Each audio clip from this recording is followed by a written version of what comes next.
الحمد لله نحمده ونستعينه ونستغفره ونؤمن به ونتوكل عليه ونعوذ بالله من شرور أنفسنا ومن سيئات أعمالنا من يهدي الله فلا مضل له ومن يضلل فلا هادي له ونشهد أن لا إله إلا الله ونشهد أن سيدنا ونبينا مولانا محمدا عبده ورسوله خير الكلام كلام الله وخير الحدي هدي رسول الله كل محدثة بدعة وكل بدعة ضلالة وكل ضلالة في النار. أما بعد فأعوذ بالله من الشيطان الرجيم بسم الله الرحمن الرحيم. يجادلونك في الحق بعدما تبين كأنما يساقون إلى الموت وهم ينظرون وإذ يعدكم الله إحدى الطائفتين أنها لكم وتودون أن غير ذات الشوكة تكون لكم ويريد الله أن يحق الحق بكلماته ويقطع دابر الكافرين ليحق الحق ويبطل الباطل ولو كره المجرمون. صدق اللہ العظیم. عزیزان گرامی، آج یوم بدر ہے اور رمضان المبارک کی 17 تاریخ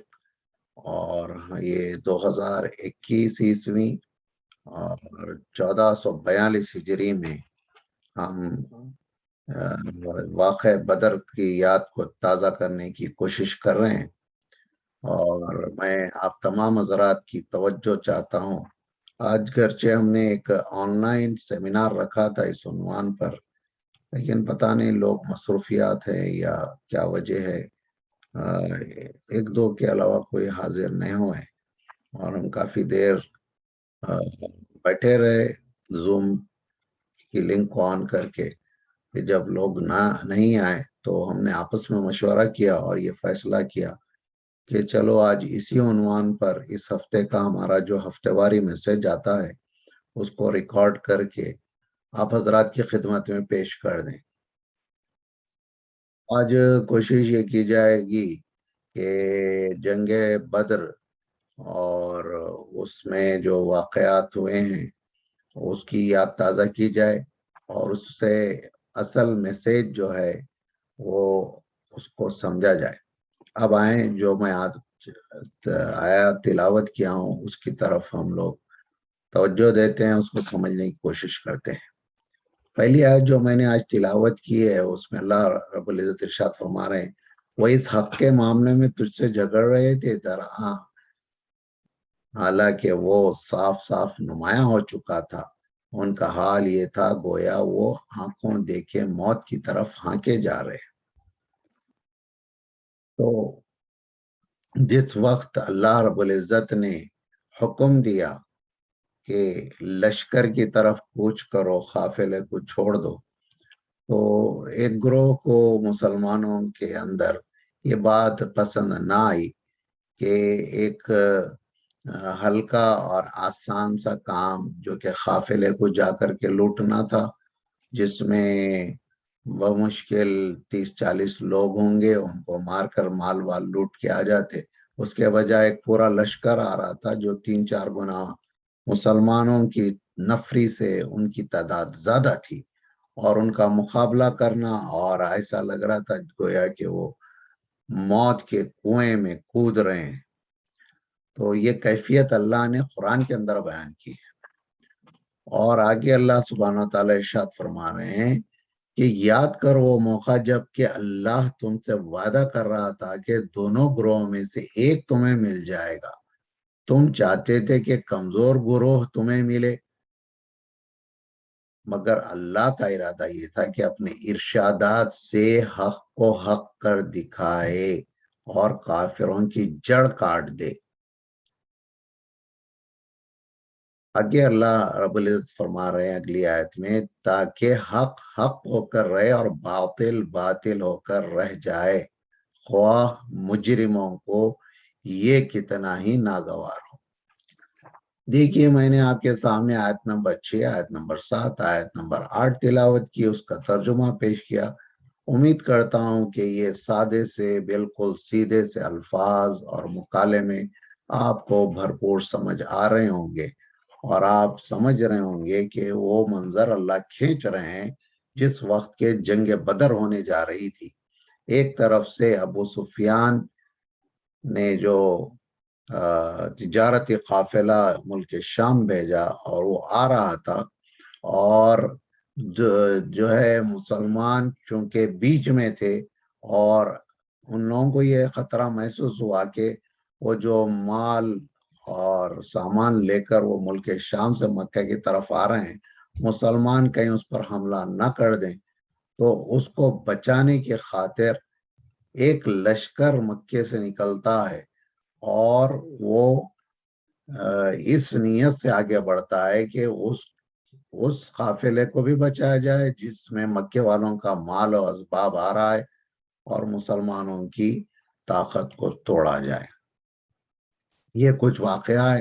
اور دوسری طرف اللہ نے فیصلہ کر لیا تھا کہ مسلمانوں کو مکے والوں کے اوپر غالب کرنا ہے، ان کو مکے والوں کو سزا دلوانا ہے اہل اسلام سے۔ مکہ کے لوگ اہل قریش مشرک تھے اور مسلمانوں کے دشمن، اسلام کے دشمن تھے، اور اس مکے میں نبی کریم صلی اللہ علیہ وسلم نے 13 سال تک پرامن انداز سے دعوت دیتے رہے، لیکن انہوں نے کبھی الا ماشاء اللہ کے سوا بعثت مجموعی اہل مکہ نے اس دعوت کو قبول نہیں کیا، اور جو لوگ ایمان لاتے تھے نبی صلی اللہ علیہ وسلم کے اوپر اور اسلام قبول کر لیتے تھے، ان کو بھی تعذیب کا شکار بناتے اور ان سب کو ستاتے۔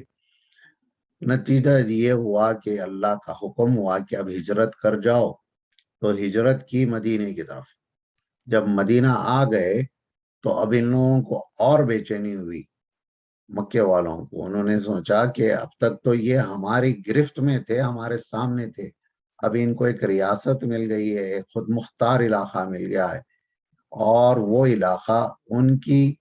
معاشی جو ہے شاہراہ کے عین اوپر تھا، تو ان کو یہ خطرہ محسوس ہوا کہ یہ لوگ جب طاقتور ہو جائیں گے تو ہم سے ہمارے پرانے کرتوتوں کا بدلہ لیں گے اور ہماری تجارت کو خراب کر دیں گے۔ تو انہوں نے یہ کیا کہ اب پلاننگ شروع کی کہ اب مکے والوں کو ضروری ہو گیا کہ مدینے کی ریاست کو طے کر دیں۔ یہ کچھ حالات ہے جو آپ کے سامنے پیش کیے جا رہے ہیں۔ تو کل ملا کے 13 اور 2 ہجری میں یہ واقعہ ہوا ہے، تو کل 15 سال کے بعد مسلمان اور مشرک ایک دوسرے کے سامنے صفارہ ہوتے ہیں اور مقابلہ ہوتا ہے، اور اس مقابلے کا نام، اس جنگ کا نام جنگ بدر، یوم الفرقان بھی کہا جاتا ہے۔ یہ چیزیں آپ ذہن نشین کر لیجئے۔ تو اس وقت میں 2 ٹارگیٹس تھے، ایک وہ جو قافلہ آ رہا تھا ملک شام سے، مشرکین کا سامان مال و اسباب لے کر اس کو لوٹا جا سکتا تھا، دوسرا یہ تھا وہ لاؤ لشکر جو ان کی حفاظت کے لیے اور مسلمانوں کو تباہ کرنے نکلا تھا، اس کا مقابلہ کیا جائے۔ اللہ چاہتے تھے کہ مسلمان جو ہے اس بڑے لشکر کا مقابلہ کریں، بے جگری سے کریں، اللہ کے بھروسے پہ کریں، اور اللہ ان کی نصرت کر کے ان کو کامیاب کرے۔ تو دیکھیں یہاں ایک مسلمانوں کے گروہ کی وہ صفت بھی بیان کر دی گئی ہے جو چاہ رہا تھا کہ ایزی آپشن کو اختیار کیا جائے، اور جو بظاہر پرخطر ہائی رسک آپشن تھا اس کو اوائڈ کیا جائے۔ اب میں آپ کو یہ بات بتاتے ہوئے جنگ بدر کے موقع کی اور مسلمانوں کے گروہ کی کیفیت کو بیان کرتے ہوئے آج کے موجودہ دور میں مسلمانوں کی کیفیت کو بھی آپ کے سامنے زیر بحث لانا چاہتا ہوں۔ حضرات، اصل میں مقصد تو یہ ہے کہ جنگ بدر کی یاد تازہ کیا جائے، اور جو ہے شہدائے بدر کے خراج تحسین پیش کیا جائے، واقعے کو جانا جائے۔ 313 مسلمان اور ادھر 918 یا 1000 کے لگ بھگ جو مشرکین تھے، ان کا یعنی 1:3 کا ریشیو ہے، اور ان 313 میں 86 جو ہے مہاجر ہیں، جو لوگ ہجرت کر کے مکے سے مدینہ آ گئے تھے، وہ ان کی تعداد ان 313 میں 86 تھی، اور 170 قبیلے خزرج کے انصار تھے اور 61 قبیلے اوس کے انصار اس میں شامل تھے. تو یہ کچھ آپ کے سامنے اسٹیٹسٹکس میں نے رکھے ہیں، اور اللہ کی مشیت آپ کے سامنے بیان کر دی گئی ہے. اور جنگ بدر کے ذریعے سے اللہ تعالیٰ جنگی مہمات، ملٹری آپریشنز کے آغاز کا پروانہ سناتے ہیں مسلمان نے عالم کو، اور یہ ملت اسلامیہ تا دم قیامت فریض جہاد اور قتال سے کبھی بھی دستبردار نہیں ہو سکتی ہے. یہ ہمیں جاننا چاہیے. میں یہ الفاظ صراحتاً اس وجہ سے کہہ رہا ہوں کہ ایک بڑی تعداد آج کے دور کے علماء کی اور ماضی قریب کے بعض علماء کی ایسی گزری ہے اور ابھی موجود بھی ہے، جو یہ کہہ رہی ہے کہ جہاد وہاد وہ صرف نبی کریم صلی اللہ علیہ وسلم کے دور کی حد تک اس کا حکم نافذ العمل تھا اور قابل عمل تھا. اب یہ چیز نہیں ہو سکتی ہے اور نہیں ہونا چاہیے. وہ اس لیے کہہ رہے ہیں تاکہ ان کے غیر مسلم آقا اور حکمراں خوش ہوں اور اسلام کو ایک قوت بننے نہ دیں. یہ اصل منشا ہے. ایسے حالات میں اس طرح کے قرآن کے پیغامات کو، عہد رسالت صلی اللہ علیہ وسلم کو یاد کرنا، صحابہ کی تاریخ کو یاد کرنا، یہ ایک میں سمجھتا ہوں واجبی عمل ہے اور ضروری عمل ہے. جبکہ قرآن کے اندر سورہ بقرہ، سورہ آل عمران، سورہ نساء، سورہ مائدہ، ان سوروں کے نام یاد رکھ لیں آپ، اور سورہ انفال، سورہ توبہ، سورہ احزاب، سورہ محمد صلی اللہ علیہ وسلم، سورہ فتح، سورہ حشر، ان تمام صورتوں کا آپ اگر مطالعہ کریں گے تو جا بجا اس میں آپ کو احکام جہاد و قتال نمایاں نظر آئیں گے، اور اللہ تعالیٰ بار بار تفصیل کے ساتھ واقعات جہاد اور قتال کو بیان کیے ہیں. کیا اتنی تمام صورتوں اور آیتوں کو منسوخ کیا جا سکتا ہے یا معطل کیا جا سکتا ہے؟ آپ حضرات غور کیجئے اس پر. کچھ علماء یہ ضرور جسارت کر رہے ہیں کہ قرآن کے ان حصوں کو ناقابل عمل یا منسوخ قرار دے رہے ہیں. تو ہمیں چاہیے کہ ایسی صورت میں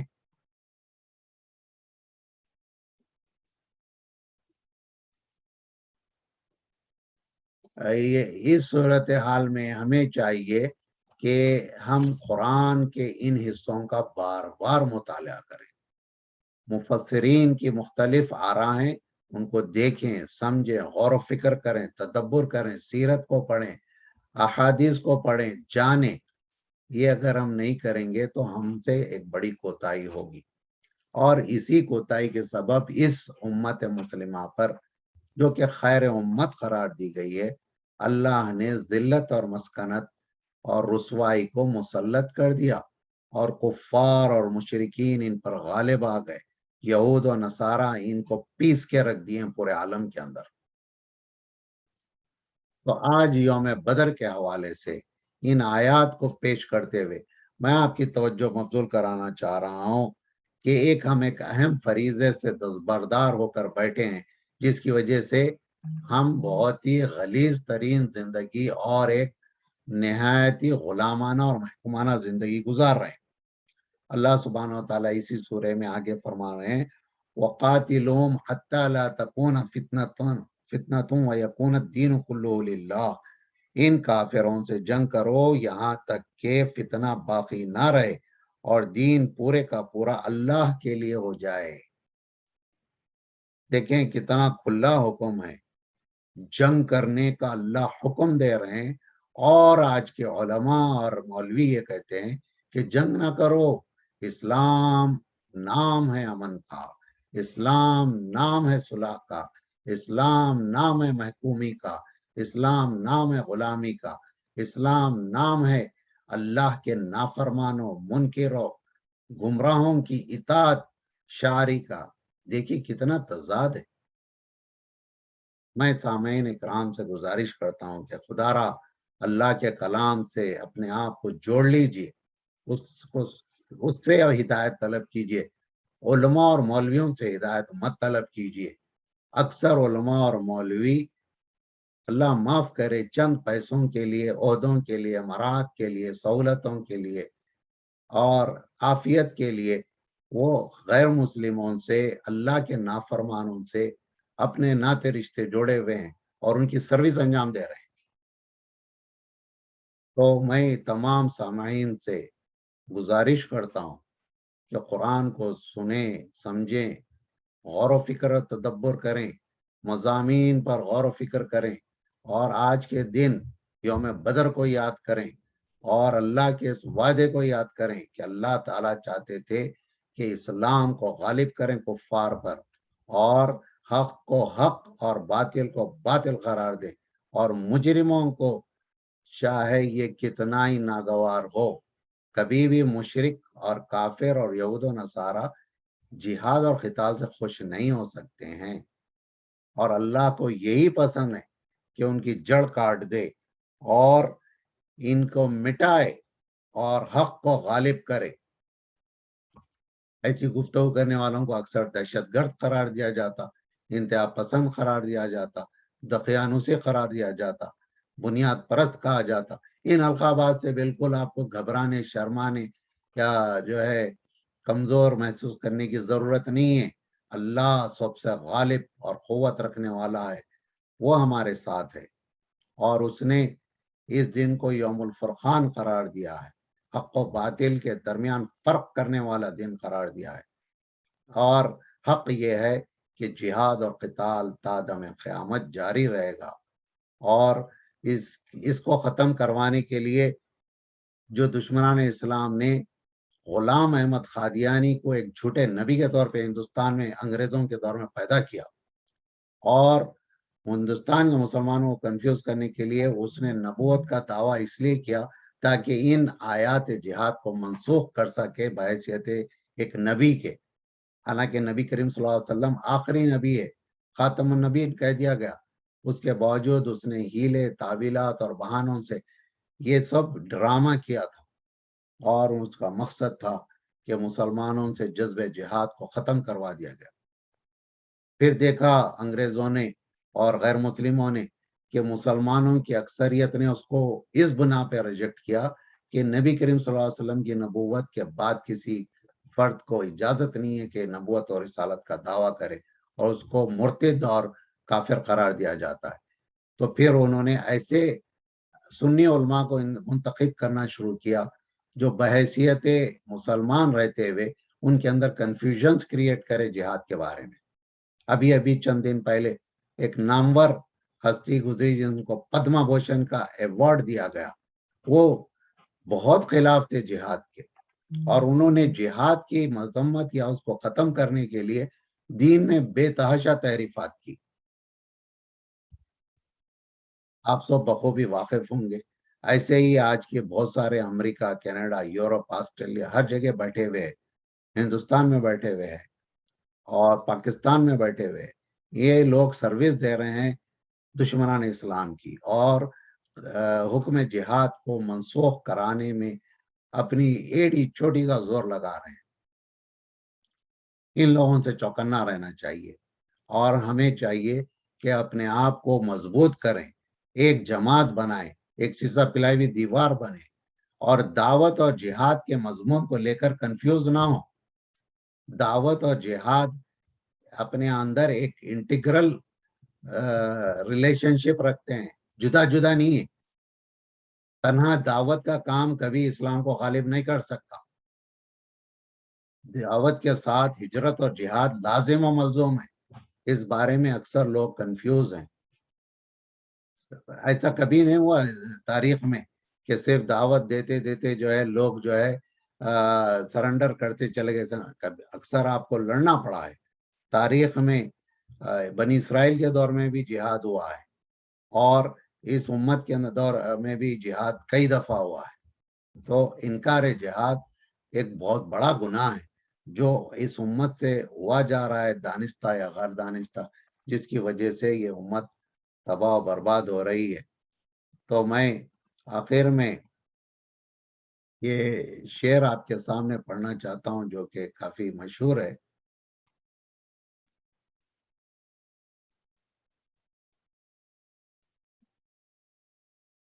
فضائے بدر پیدا کر، اتر سکتے ہیں قطار اندر قطار اب بھی، فرشتے تیری نصرت کو، فرشتے فضائے بدر پیدا کر، فرشتے تیری نصرت کو، اتر سکتے ہیں قطار اندر قطار اب بھی۔ تو یہ مت سمجھیے کہ اس وقت کے لیے یہ احکامات تھے، یہ بہت بڑی کوتاہی ہے، کوتاہی فکر ہے، کوتاہی نظر ہے کہ وہ لوگ جو یہ کہتے ہیں کہ اب جہاد اور قتال منسوخ ہو گیا، اب ہم نہیں کر سکتے ہیں، ہمیں کسی طرح اپنی حیثیت کو بہتر کرنا ہے تو اچھی طرح غلامی کر لینی چاہیے دشمنان اسلام کی۔ یہ بات کو اپنے ذہن سے نکال دیجئے، اللہ پر مکمل بھروسہ رکھیے اور اللہ کے دین کی مدد کریے اور اللہ کے دین کے لیے ایک جماعت بنیے، ایک مضبوط سیسا پلاوی دیوار بنیے اور فتنے کی جڑ کو کاٹ دینے کی ہمت پیدا کیجیے۔ اللہ تعالی ہمارے سے راضی ہوں گے، ہمیں ہمیشہ ہمیشہ کی جنت عطا کریں گے۔ اگر ہم اس راہ میں شہید ہو جاتے ہیں تو کوئی افسوس کرنے کی بات نہیں ہے، یہ زندگی ویسے بھی بہت ہی مختصر ہے، عارضی ہے، اور آخرت دائمی ہے، ہمیشہ ہمیشہ وہاں رہنا ہے۔ تو اللہ سے دعا کرتا ہوں، اللہ سے اس بات کی گزارش کرتا ہوں کہ اللہ تعالیٰ ہماری اس کوتاہی کو معاف کرے، سب سے پہلے ہمیں نیک ہدایت اور توفیق دے، قرآن سے ہمیں جوڑے، قرآن کے اندر جو جہاد کے احکامات آئے ہیں، قتال کے احکامات آئے ہیں، اس کو بھرپور سیکھنے، سمجھنے اور عمل کرنے کی توفیق عطا فرمائے۔ اور ہمیں یہ مختلف عنوانات سے جو لوگ گمراہ کر رہے ہیں کہ جہاد وہاد کچھ بھی نہیں ہے، یہ اصل میں فتنہ ہے، اس طرح کے بکواس سے ہمیں پناہ میں رکھے اور ہمیں سیدھا راستہ دکھائے اور کفار اور مشرکین اور نافرمانوں پر غالب کرے۔ وصلی اللہ تعالیٰ علی خیر خلقہ و سیدنا و نبینا مولانا محمد و بارک